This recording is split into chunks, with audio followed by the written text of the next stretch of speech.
No matter how many times I talk to you guys about perspective, I have to say that I cannot talk about that too much.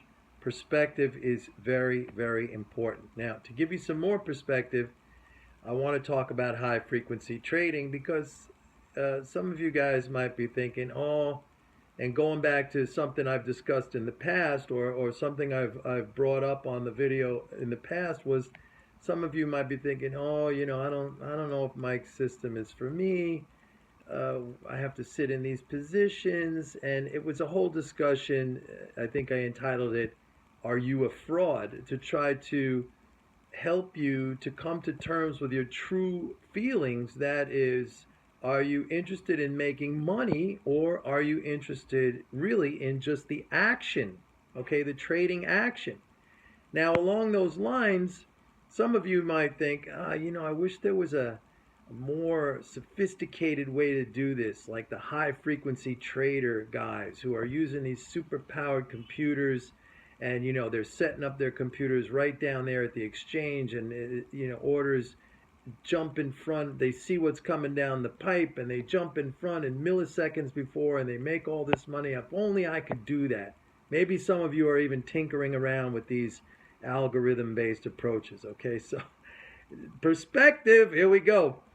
I've looked at one of the most successful, right, quote unquote, successful companies in this realm, which is Virtu+Financial. The stock symbol is VIRT. It's very cool because since it is a publicly traded company, they have to file, with the SEC their documents and their reports, and we get to look at their numbers. So it's not like shrouded in mystery anymore. We get to see. And by the way, just as a personal aside to this story, the chairman and CEO of Virtu+Financial, I know the guy. His name is Vinny+Viola. We call him Vinny+Viola. He was a former trader on the NYMEX back when I was there. He went on to become one of the chairmen of the NYMEX. I have to be honest. I mean, I don't know him that well. I remember trading with him down there back in the day in the 80s. He never stood out to me as this, amazing trader. But he's had quite a successful career. He's a billionaire, all right. But his firm, this he was one of the first to get into high frequency trading, and from what I understand, his firm is super, super technologically advanced.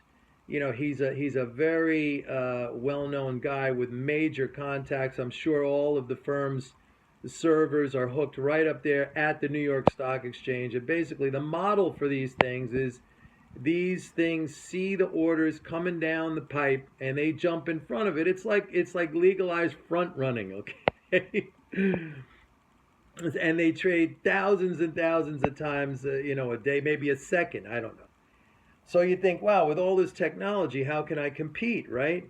Anyway, you look up Virtu+Financial, and you see that the company claims it has about 4 billion in assets, 3.9 billion in assets. It had a pre-tax profit in the last year of $190 million. Now you say, hey, that's not bad, but when you think about it, what's that, 6% return on assets? And when you calculate in tax and all their other expenses, they came out with 58 million bucks, which on 4 billion in assets, that's a little over 1% they're making. So you think about it, right? With all this technology and with everything that they spend on infrastructure and math and physics geniuses or whatever they have over there putting this whole thing together, their algorithms, they're making 1%. All right, maybe they're making 6%. Now, sorry, but if you think we're sitting here chill with our MMT macro understanding, if you think we can't beat that, I mean, I've done hundreds of a percent in a month. Not that that's replicable every single month, and I'm not replicatable every single month. I'm not saying it is, but still, come on. This is perspective. Don't get some dream in your head that there's some holy grail thing out there, and if only I had it, some secret formula. We're doing better than these guys. We are doing better than these guys. And they're walking around, big shots. Yeah, the guy made his company go public. He became a billionaire. I don't even think he is a billionaire anymore because the stock is way down. It's about 40% off its highs. It's not even a billion market cap anymore. It's like 680 million or something like that. So I don't know. I know the guy owns one of the most expensive apartments here in New York City, but who knows? He could have made that. He owned seats on the NYMEX that when they went public, everyone cashed out big time.